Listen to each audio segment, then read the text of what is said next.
Mr. President, ladies and gentlemen, our negotiations have been held in a constructive atmosphere of mutual respect. We have very thorough negotiations that were quite useful. I would like to thank once again my American counterpart for the proposal to travel out here to Alaska. It only makes sense that we've met here, because our countries, though separated by the oceans, are close neighbors. So when we've met, when I came out of the plane and I've said, "Good afternoon, dear neighbor. Very good to see you. In good health and to see you alive." I think that is very neighborly. And I think that's some kind words that we can say to each other. We're separated by the Strait of Bering, though there are 2 islands only between the Russian island and the US island. They're only 4 kilometers apart. We're close neighbors, and it's a fact. It's also important that Alaska has to do with our common heritage, common history between Russia and the US, and many positive events have to do with that territory. Still, there is tremendous cultural heritage back from the Russian America. For example, Orthodox churches and a lot of, more than 700 geographical names of Russian origin. During the Second World War, it was here in Alaska that was the origin of the legendary air bridge for the supply of military aircraft and other equipment under the Lend-Lease program. It was a dangerous and treacherous route over the vast emptiness of ice. However, the pilots of both countries did everything to bring closer the victory. They risked their lives and they gave it all for the common victory. I was just in the city of Magadan in Russia, and there is a memorial there dedicated to the Russian and the US pilots. And there are 2 flags, the US flag and the Russian flag. And I know that here as well there is such a memorial. There is a military burial place several kilometers away from here. The Soviet pilots that buried there who died during that dangerous mission. We're thankful to the citizens and the government of the U.S. for carefully taking care of their memory. I think that's very worthy and noble. We'll always remember other historical examples when our countries defeated common enemies together in the spirit of battle camaraderie and allyship that supported each other and facilitated each other. I'm sure that this heritage will help us rebuild and foster mutually beneficial and equal ties at this new stage, even during the hardest conditions.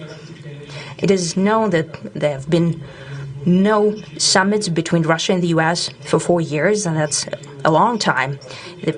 This time was very hard for bilateral relations, and let's be frank, they have fallen to the lowest point since the Cold War.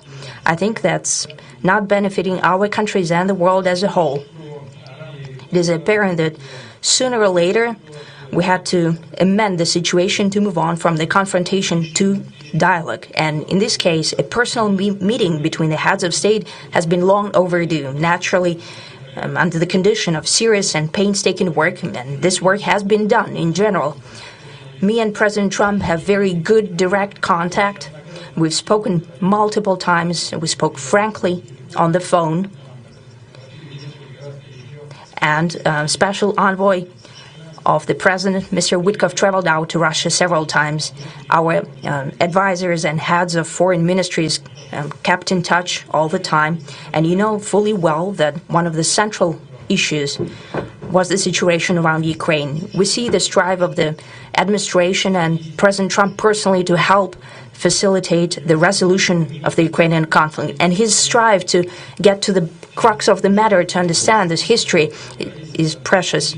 As I've said, the situation in Ukraine has to do with fundamental threats to our security. Moreover, we've always considered the Ukrainian nation, and I've said it multiple times, a brotherly nation. However strange it may sound in these conditions, we have the same roots, and everything that's happening is a tragedy for us and terrible wound.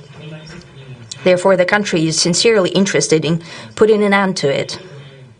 At the same time, we're convinced that in order to make the settlement lasting and long-term, we need to eliminate all the primary roots the primary causes of that conflict, and we've said it multiple times, to consider all legitimate concerns of Russia and to reinstate a just balance of security in Europe and in the world on the whole. And I agree with President Trump, as he has said today, that naturally the security of Ukraine should be ensured as well.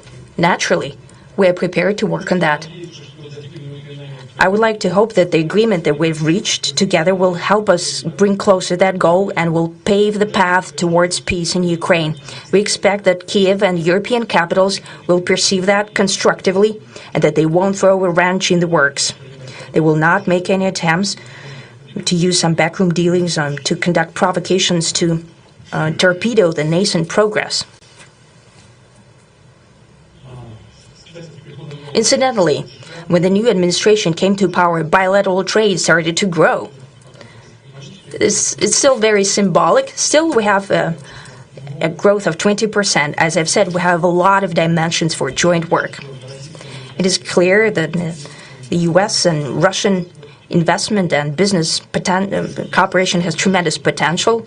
Russia and the U.S. can offer each other so much in trade, digital, high-tech, and in space exploration.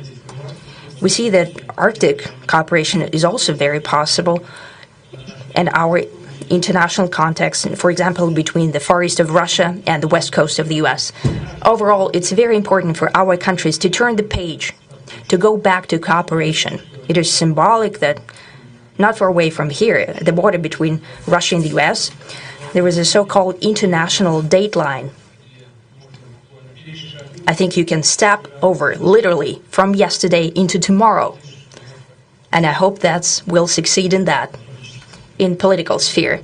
I would like to thank President Trump for our joint work, for the well-wishing and trustworthy tone of our conversation. It's important that both sides are result-oriented, and we see that the President of the U.S. has a very clear idea of what he would like to achieve. He sincerely cares about prosperity of his nation.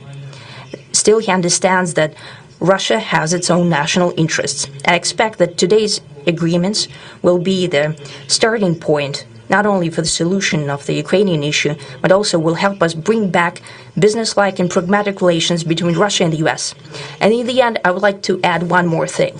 I'd like to remind you that in 2022, during the last contact with the previous administration, I tried to convince my previous American colleague that the situation should not be brought to the point of no return when it would come to hostilities. And I said it quite directly back then that it's a big mistake. Today, when President Trump saying that if he was the president back then, there will be no war. And I'm quite sure that it would indeed be so. I can confirm that. I think that overall, me and President Trump have built a very good, businesslike, and trustworthy contact. And I have every reason to believe that moving down this path, we can come, and the sooner the better, to the end of the conflict in Ukraine. Thank you. Thank you. Well, thank you very much, Mr. President. That was very profound, and I will say that I believe we had a very productive meeting. There were many, many points that we agreed on, most of them, I would say, a couple of big ones that we haven't quite gotten there, but we've made some headway. So there's no deal until there's a deal. I will call up NATO in a little while. I will call up the various people that I think are appropriate, and I'll, of course, call up President Zelensky and tell him about today's meeting. It's ultimately up to them. They're going to have to agree with what Marco and Steve and some of the great people from the Trump administration who've come here, Scott and John Radcliffe, thank you very much. But we have some of our really great leaders. They've been doing a phenomenal job. We also have some tremendous Russian business representatives here, and I think everybody wants to deal with us. We've become the hottest country anywhere in the world in a very short period of time, and we look forward to that. We look forward to dealing. We're going to try and get this over with. We really made some great progress today. I've always had a fantastic relationship with President Putin, with Vladimir. We had many tough meetings, good meetings. We were interfered with by the Russia hoax that made it a little bit tougher to deal with, but he understood it. I think he's probably seen things like that during the course of his career. He's seen it all, but we had to put up with the Russia hoax. He knew it was a hoax, and I knew it was a hoax, but what was done was very criminal. But it made it harder for us to deal as a country in terms of the business and all of the things that we'd like to have dealt with. But we'll have a good chance when this is over. So just to put it very quickly, I'm going to start making a few phone calls and tell them what happened. But we had an extremely productive meeting, and many points were agreed to. There are just a very few that are left. Some are not that significant. One is probably the most significant, but we have a very good chance of getting there. We didn't get there, but we have a very good chance of getting there. I would like to thank President Putin and his entire team, who I know in many cases, other than that, whose faces I get to see all the time in the newspapers. You're almost as famous as the boss, but especially this one right over here.